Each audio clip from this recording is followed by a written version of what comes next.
नमस्कार दोस्तों, आपका स्वागत है अपनी यूट्यूब चैनल पीएफपी में। कोरोना क्रैश के बाद मार्केट में भयंकर तेज़ी देखने को मिली। कुछ ऐसे सेक्टर जो कि 4-5 सालों से डाउन ट्रेंड में चल रहे थे, उन्होंने भी बहुत अच्छा परफॉर्म किया है। उसमें से एक सेक्टर है मेटल सेक्टर। लोग ये आशा रखे हुए थे कि फार्मा सेक्टर बहुत अच्छा परफॉर्म करेगा कोविड की वजह से, लेकिन मेटल ने फार्मा से भी बहुत अच्छा परफॉर्म किया। उसका रीज़न क्या है?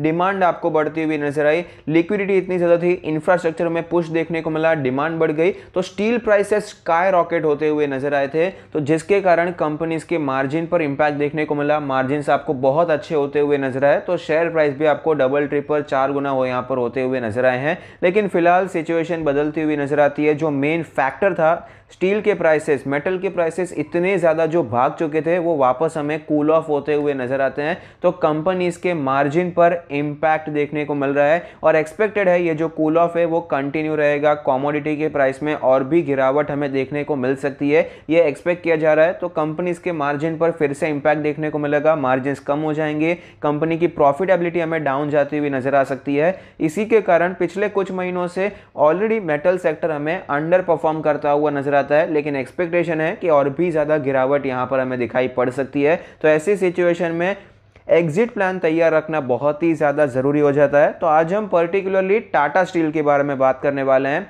1,36,000 करोड़ की मार्केट कैप है, 4.38 का पीई रेशियो है, बहुत ही ज़्यादा सस्ता स्टॉक नज़र आता है। 4 साढ़े 4 का पीई रेशियो नज़र आता है। 1108 का लास्ट ट्रेडेड प्राइस है, 0.82% की गिरावट नज़र आती है। कंपनी के फाइनेंशियल ट्रेंड के बारे में बात करें तो क्लियरली आपको यहां पर कोई ग्रोथ नजर नहीं आती है, रेवेन्यू वहीं पर नजर आता है। प्रॉफिटेबिलिटी तो पिछले 4 सालों में आपको कम होती हुई नजर आई है, जो कि यहां पर नॉर्मल है। ये साइक्लिकल स्टॉक है, ये पूरा सेक्टर जो है ये साइक्लिकल होता है। जब परफॉर्म करता है तो इतना परफॉर्म करता है, पिछले 5-10 साल की कसर निकल जाती है और बाद में जब डाउन ट्रेंड आता है तो 5 साल के लिए कुछ ज़्यादा काम नहीं होता, ज़्यादा प्रॉफिटेबिलिटी यहाँ पर नहीं होती है। तो ये सिचुएशन यहाँ पर बहुत नॉर्मल होती है। तो यहाँ पर जनरली उल्टा होता है, जब यहां पर परफॉर्मेंस बहुत अच्छा होता है, जो पीक बनता है वहां पर इनका वैल्यूएशन सबसे सस्ता होता है, और जब गिरावट होती है, जब इसका लो बन जाता है, तब उनका वैल्यूएशन बहुत महंगा रहता है। अगर आप मार्केट में थोड़े से पुराने हैं तो आप समझ पा रहे होंगे मैं क्या बताने की कोशिश कर रहा हूं। अभी इनका पीई रेशियो 4 के आसपास चल रहा है, तो एक्चुअली जब प्रॉफिटेबिलिटी एकदम पीक पर होती है तो शेयर वहां पर जनरली पीक करने की कोशिश करता है। शेयर होल्डिंग पैटर्न के बारे में बात करें तो टोटल प्रमोटर होल्डिंग है 34.41%, जिसमें से 0.53% का प्लेजिंग दिखाई पड़ता है। म्यूचुअल फंड 10.67% का स्टेक है, अदर डोमेस्टिक इंस्टीट्यूशन 7.6%, एफआईआई इसके पास है 22.38% का स्टेक, रिटेल कैटेगरी में भी 25% का स्टेक दिखाई पड़ता है।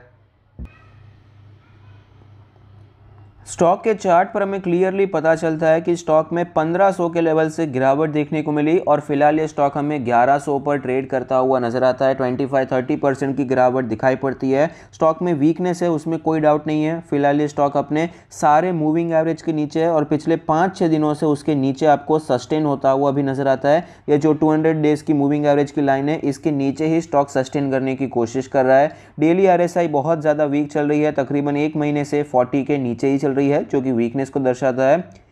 वीकली चार्ट के बारे में बात करें तो आप देख पाएंगे वीकली चार्ट पर भी हमें नजर आता है 20 वीक्स के मूविंग एवरेज को तोड़ दिया है और फिलहाल ये स्टॉक अपने 50 वीक्स के मूविंग एवरेज पर ट्रेड करता हुआ नजर आता है। वीकली आरएसआई 41 के लेवल पर है, वीकनेस है, लेकिन ये 40 का लेवल जनरली एक सपोर्ट की तरह भी कई बार बहुत से ब्लू चिप स्टॉक्स में नजर आता है। लेकिन टाटा स्टील एक साइक्लिकल स्टॉक है, साइक्लिकल नेचर वाला है, इसलिए यहाँ पर ये जो फॉर्मूला है इतना ज़्यादा एक्यूरेटली यहाँ पर अप्लाई नहीं किया जा सकता है। तो यहाँ पर फिलहाल आप देख पाएंगे डेली चार्ट पर हमें नज़र आता है कि स्टॉक का जो इंपॉर्टेंट सपोर्ट है करंट मार्केट प्राइस के आसपास ही नज़र आता है। ये जो 1100 के आसपास का जोन है बहुत ही ज़्यादा इंपॉर्टेंट जोन है। पहले यहाँ पर 1-2 महीना कॉन्सोलिडेट करने की कोशिश की थी, उसके बाद स्टॉक में तेज़ी आई थी और 1500 तक गया था। तो ये जो करंट मार्केट प्राइस का जोन है, अगर ये लेवल टूट जाता है तो बहुत ज़्यादा गिरावट आपको देखने को मिल सकती है। 20% तक स्टॉक इजीली फॉल हो सकता है। उसका रीजन क्या है? बीच में कोई खास सपोर्ट ही नहीं है। नेक्स्ट सपोर्ट आपको 750 के आसपास ही नजर आता है, उससे पहले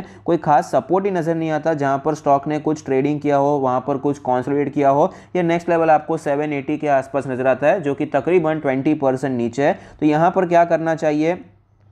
यहाँ पर आपको स्टॉप लॉस की तैयारी रखना बहुत ही ज़्यादा ज़रूरी हो जाता है। अगर ये स्टॉक 1050 का लेवल तोड़ देता है तो यहाँ पर एग्जिट कर देना बहुत ज़्यादा ज़रूरी है। अगर स्ट्रेंथ आती है तो वापस हम यहाँ पर री एंटर हो सकते हैं, लेकिन ये साइक्लिकल स्टॉक है, इसीलिए यहाँ पर स्टॉप लॉस रखना मेरे हिसाब से बहुत ज़रूरी हो जाता है। आपका क्या व्यू है मुझे कमेंट बॉक्स में ज़रूर बताइए। यहाँ पर पहले भी एक सपोर्ट था जो कि मैं आपको दिखाना चाहूँगा, 1250 के आसपास का सपोर्ट था।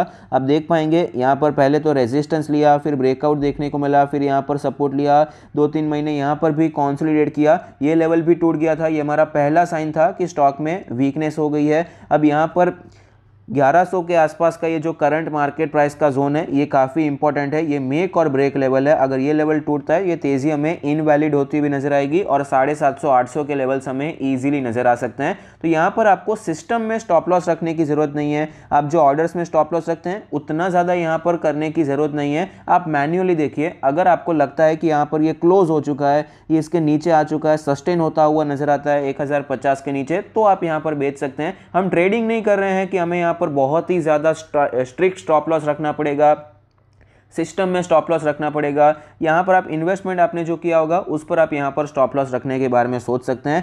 फ्रेश इन्वेस्टमेंट के बारे में बात करें तो मेरे हिसाब से फिलहाल के लिए फ्रेश इन्वेस्टमेंट को अवॉइड करना चाहिए। स्टॉक में बिल्कुल भी स्ट्रेंथ नज़र नहीं आती है। अगर आप फ्रेश इन्वेस्टमेंट करना चाहते हैं तो इसमें भी कोई प्रॉब्लम नहीं है, लेकिन सेम स्टॉप लॉस आपको फॉलो करना चाहिए। तो आप यहाँ पर फ्रेश पोजीशन बनाने के बारे में सोच सकते हैं, वरना ये मुझे थोड़ा सा ज़्यादा रिस्की नज़र आता है। तो अगर आपको ये वीडियो अच्छा लगता है तो प्लीज़ कोई फीडबैक दीजिए। Thank you, stay happy, happy investing.